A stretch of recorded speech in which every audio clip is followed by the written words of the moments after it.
Hello everyone, SKU digital learning classes में आप सभी का स्वागत है। My self Chhatrasal Rathore, department of computer science and application. Today इस टॉपिक आज हम बात करेंगे BCA के subject web designing, web developing के टॉपिक HTML पर। HTML के अंदर हम देखेंगे कि टेबल को कैसे बनाते हैं, टेबल का किसी डेटाबेस में और इस कोडिंग में बड़ा ही महत्वपूर्ण है। इसमें हम किस तरह से कोडिंग के थ्रू हम टेबल को क्रिएट करते हैं, कैसे इसको बनाते हैं, तो इस तरह से हम आज के इस लेक्चर में देखेंगे। और उसके आगे हम किसी एक पेज को दूसरे पेज से वेब पेज को एक पेज को हम दूसरे वेब पेज से कैसे जोड़ते हैं, कैसे उसको कनेक्ट करते हैं, तो जिससे हम इस तरह से इस कोड में आज देखते हैं। Table is a set of the data organised by row and column. Row and column के जो समूह से हम एक टेबल का निर्माण करते हैं, टेबल बनती है। टेबल किसी डेटा को व्यवस्थित रूप से दिखाने के लिए काम आती है।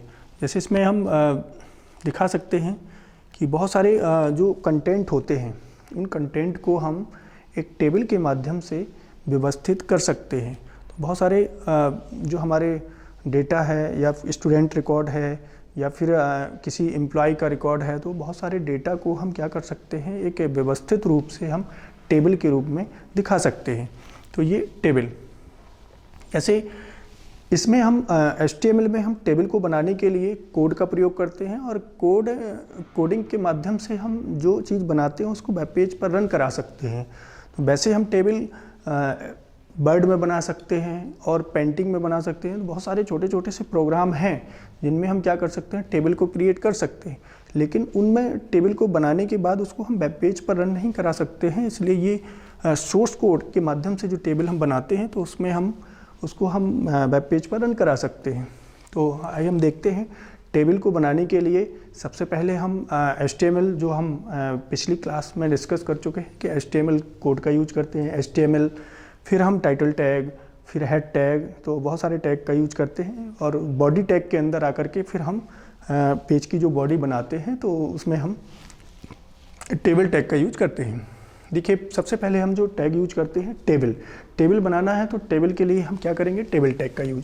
इसके बाद देखते हैं टेबल के अंदर जो होता है, एक तो रो होता है, एक कॉलम होता है। रो एंड कॉलम से मिलने से हमारी टेबल का निर्माण होता है। तो सबसे पहले हम क्या करते हैं, रो का मतलब होता है कि रिकॉर्ड। देखिए, हम डेटाबेस में रो एंड कॉलम को 2-3 नाम से जानते हैं। जैसे रो को हम टपल के नाम से भी जानते हैं, एक रिकॉर्ड भी कहते हैं रो को, ठीक है, एक एंट्री के नाम से भी जानते हैं। तो इस तरह से कॉलम के भी कई नाम हैं। कॉलम के लिए हम जैसे कह सकते हैं कि डेटाबेस में हम एट्रीब्यूट कॉलम को ही बोलते हैं, की हम कॉलम को ही बोलते हैं। इसके साथ फील्ड है, तो फील्ड हम कॉलम को ही कहते हैं। तो इस तरह से हमें रो एंड कॉलम, पहला हमें TR टैग का मतलब होता है टेबल का रिकॉर्ड। एक रो को क्रिएट करना है तो उसके लिए हम TR टैग का यूज करते हैं। तो सबसे पहले हमने लिया TR टैग। TR मतलब एक रो को बनाएगा।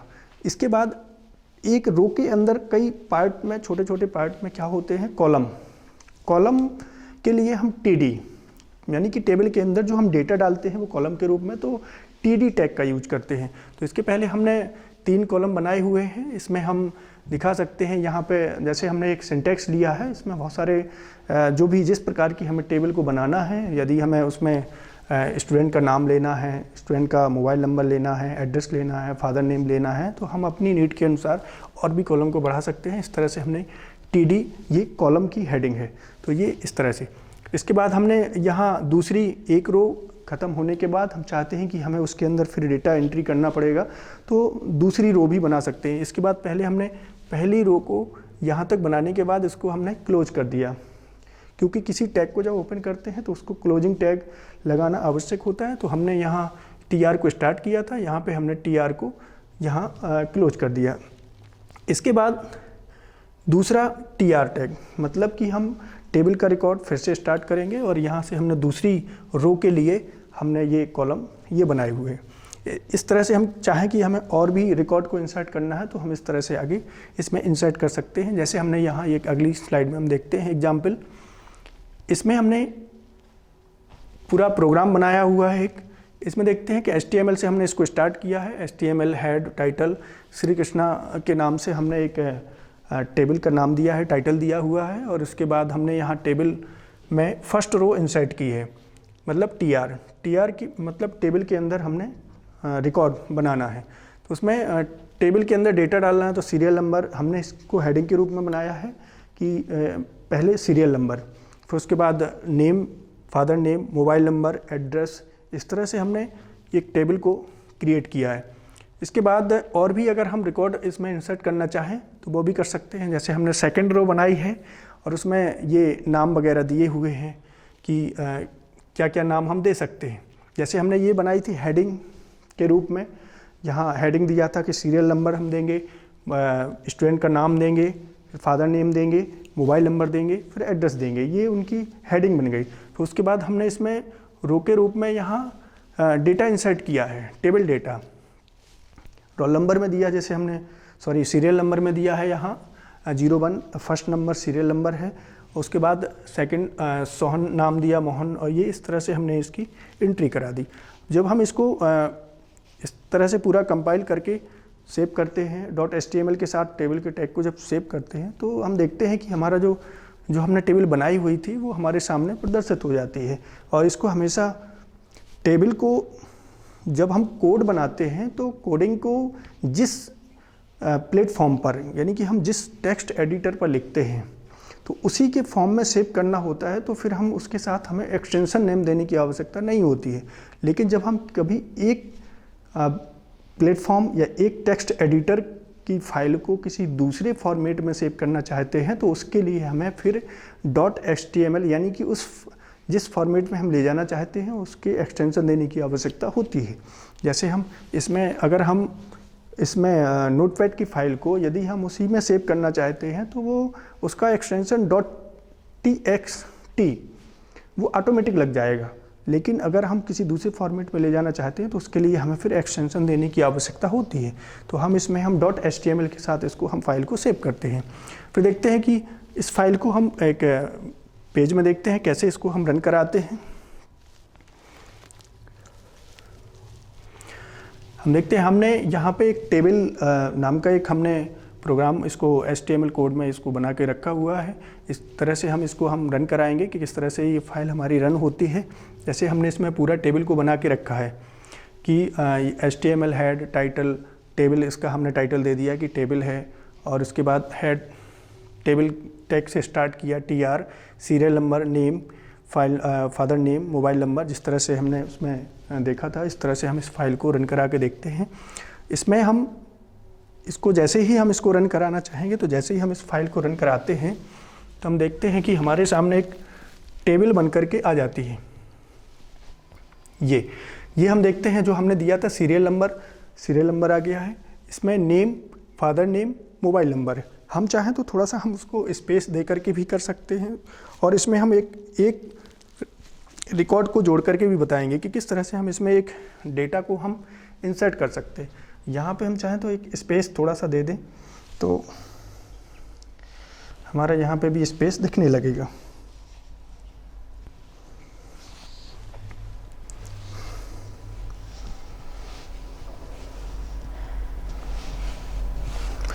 इसमें हम बॉर्डर वगैरह इंसर्ट कर सकते हैं, बॉर्डर के साथ में भी। इसमें हम नई टेबल बना करके और इसमें एक रिकॉर्ड को भी इंसर्ट करके आप लोगों को बताते हैं कैसे हम इसमें एक किसी रिकॉर्ड को इसमें हम डालते हैं। तो इस तरह से हम देखते हैं कि इसमें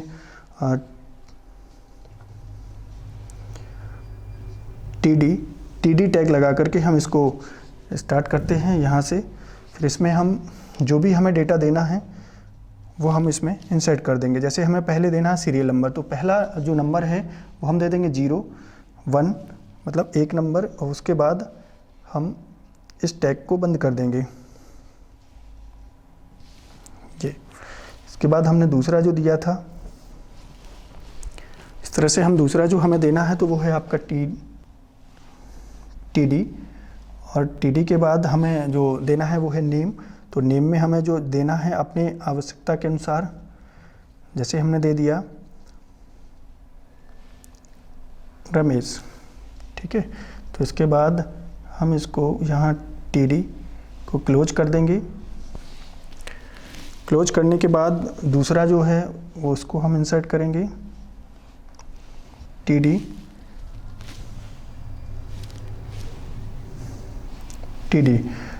टैग के साथ फादर नेम। रमेश के फादर नेम का हम कुछ भी, जैसे मोहन हमने ये नाम दे दिया और ये TD को बंद करा दिया। इसके बाद हम जब नीचे आते हैं तो अगला जो है वो हमें देना है इसका मोबाइल नंबर। तो मोबाइल नंबर के लिए हम यहाँ से TD और TD को हमने यहाँ बंद किया।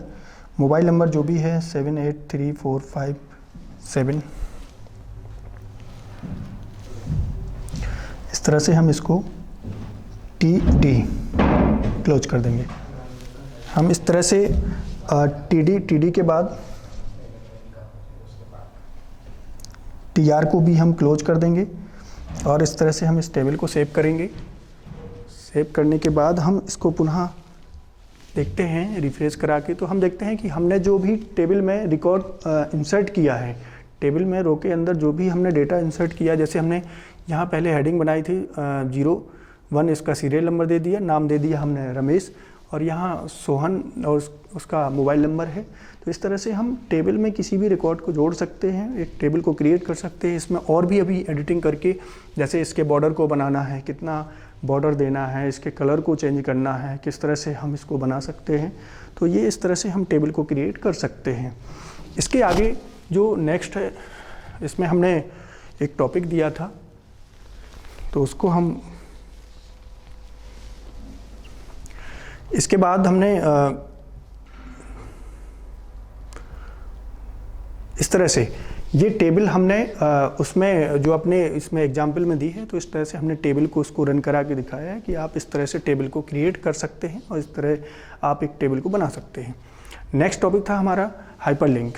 हाइपरलिंक का जो यूज है, हाइपरलिंक है क्या? एक्चुअली में जो हाइपरलिंक है, इंटरनेट में इतना सारा डेटा एक हाइपरलिंक के माध्यम से ही ये संभव हुआ है कि इतने सारे डेटा को हम मैनेज कैसे करते हैं। तो ये हाइपरलिंक के थ्रू ही संभव हुआ है। तो हाइपरलिंक के माध्यम से हम एक फाइल को या एक डेटा को किसी दूसरे के पीछे जोड़ना, एक वेब पेज को दूसरे वेब पेज से एक साथ जोड़ना, ये हाइपरलिंक का काम है। हाइपरलिंक से इंटरनेट पर जो डेटा व्यवस्थित करने का कार्य किया गया है, वो हाइपरलिंक के माध्यम से ही संभव हुआ है। इसमें हम सबसे पहले देखते हैं, इसमें hyperlink are connected from one web source, मतलब एक वेब सोर्स को दूसरे से कनेक्ट करना, ये हाइपरलिंक का काम है। इसके लिए सबसे महत्वपूर्ण जो टैग का यूज होता है वो है ए टैग, और उसको हम अनच्योर टैग के नाम से जानते हैं, जिससे हम क्या करते हैं, हाइपरलिंक को क्रिएट करते हैं एक वेब पेज को दूसरे वेब पेज से जोड़ने के लिए। तो यहाँ हाइपरलिंक ए टैग, ये सिंटैक्स है इसका। ए टैग एच रेफरेंस का मतलब होता है हाइपर रेफरेंस। हाइपर रेफरेंस के साथ में हम यहाँ URL देते हैं। URL का मतलब है कि जिस फाइल को हमें रन कराना है, जिसके साथ हमें हाइपरलिंक करना है, उसका एड्रेस हम यहाँ पर मेंशन करके दे, किस फाइल को हमने किस नाम से सेव किया है, उस फाइल को हम यहाँ पे URL मतलब यूनिफॉर्म रिसोर्स लोकेटर, उसका हम नाम देते हैं। इसके बाद यहाँ लिंक टैग, मतलब हम किस टेक्स्ट के साथ या किसी इमेज के साथ या किसी भी आप सिंबल के साथ या किसी एक वर्ड के साथ हम क्या कर सकते हैं, हाइपरलिंक को क्रिएट कर सकते हैं, जिसके साथ हम करना चाहते हैं। सपोज दैट हमने जैसे अभी आगे चल के हम आपको एग्जाम्पल के थ्रू बताते हैं कि जिसमें हमने श्री कृष्णा यूनिवर्सिटी इमेज के नाम से हमने टेक्स्ट लिया था, तो उसमें हमने एक इमेज को इंसर्ट किया और उसको हाइपरलिंक के थ्रू प्ले कराया इसमें। तो इसके बाद देखिए ये लिंक टेक्स्ट, यहाँ पे हम उस टेक्स्ट को लिख देंगे। एग्जाम्पल में हमने दिया है HTML है टाइटल के अंदर, जहाँ जाएंगे तो ये लिखा है, और यहाँ SKU HTML मतलब कि SKU के नाम की फ़ाइल जो पहले से बनी होगी उसको हम यहाँ पे लिंक कराएंगे, किससे, श्री कृष्णा यूनिवर्सिटी के नाम से। जैसे इस टेक्स्ट पर जब हम क्लिक करेंगे तो ये वाली फ़ाइल क्या हो जाएगी, ऑटोमेटिक ओपन हो जाएगी। तो इस तरह से हमारी जो लिंक बनी हुई है, इस तरह से हमने ये टैग दिया हुआ है। जैसे ही हम इसको इन ऑर्डर यूनिवर्सिटी के बारे में यदि हम इसको प्रदर्शित करना चाहें तो हम इस तरह से हम इसको दिखा सकते हैं। जैसे हम चल उसको देखते हैं कि कैसे हम इसको इस HTML को हम रन कराते हैं।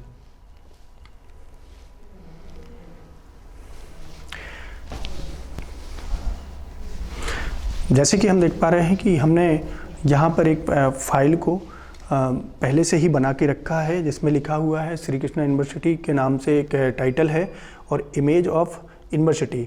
मतलब कि जब हम इमेज ऑफ यूनिवर्सिटी इस वाली फाइल पर जब क्लिक करें तो हमें यूनिवर्सिटी की इमेज दिखाई दे जाए। तो इस तरह से हमने एक वेब पेज बना करके रखा है। एक हमारी फाइल ये SQ के नाम से है। दूसरी जो वेब पेज हमने बनाया हुआ है वो है कृष्णा, इसके नाम से बना के रखा है। तो इसको जब हम इसको रन कराएंगे, हम देखते हैं कि HTML श्री कृष्णा यूनिवर्सिटी और इसके नाम से हमने एक हाइपर लिंक यहाँ पे हमने क्रिएट की हुई है। हाइपर लिंक जो हमने क्रिएट की हुई है, यहाँ पर sku.html के नाम से हमने एक हाइपर लिंक बनाई है और उसका जो हाइपर लिंक का जो टेक्स्ट है उसमें दिया है इमेज ऑफ यूनिवर्सिटी। तो जो इमेज है यूनिवर्सिटी की वो आ जाएगी। तो इस तरह से हम देखते हैं कि हम इस वेब पेज को हम कैसे रन कराएंगे।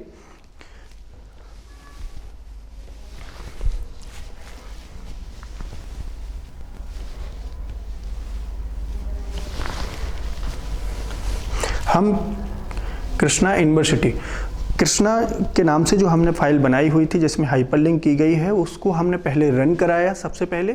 तो जब हम किसी वेब पेज को रन कराते हैं और उसमें जब हाइपरलिंक क्रिएट होती है तो ये उसका संकेत होता है कि जब हम उसके पास कोई मार्कर या उसके नीचे ब्लू कलर की दिखने लगता है। जैसे हम इंटरनेट पर भी देखते हैं, कई सारी फाइलें होती हैं उस पर, जिस पे हम कुछ क्लिक करके उस पर जहाँ हाइपरलिंक क्रिएट होती है, जिस पे हम उसके अंदर कुछ क्लिक करके कुछ और फाइल को खोल सकते हैं, वहाँ वो ब्लू कलर के और ये हाथ जैसे बन करके उंगली जैसा निशान आ जाता है, तो ये हाइपरलिंक है। जैसे हम देख पा रहे हैं कि ये इमेज ऑफ यूनिवर्सिटी में हाइपरलिंक क्रिएट है। जब आप इस वर्ड पर क्लिक करेंगे तो कोई ना कोई हमें नई फाइल मिलेगी। तो जैसे हम देख पा रहे हैं कि इसमें हम जैसे ही हम इस पर क्लिक करते हैं तो नया पेज ओपन हो रहा, इमेज ऑफ यूनिवर्सिटी का, जिसकी हमने हाइपरलिंक की हुई थी। तो इस तरह से हमारे सामने ये एक दूसरे वेब पेज को कनेक्ट किया गया है और इसमें ये हमारे सामने ये फाइल आकर के प्रदर्शित हो गई है। तो इस तरह से हम हाइपरलिंकों को क्रिएट कर सकते हैं, जैसे कि हमने इस पेज में किया हुआ है। दो तरह से हमने ये पेज में कोडिंग की है। ये इसमें हाइपरलिंक क्रिएट की गई है और एक हमारा ये पेज है जिसमें हमने इसमें इमेज की कोडिंग की गई है कि किस तरह से सोर्स से इमेज को इस पेज पर कनेक्ट करना है और किस तरह से इसको यहाँ पे उठाना है। तो इस तरह से हम देख पा रहे हैं कि हमने ये पूरा इसको हाइपरलिंक को बना सकते हैं और इस तरह से हम इसको क्रिएट कर सकते हैं। तो थैंक यू।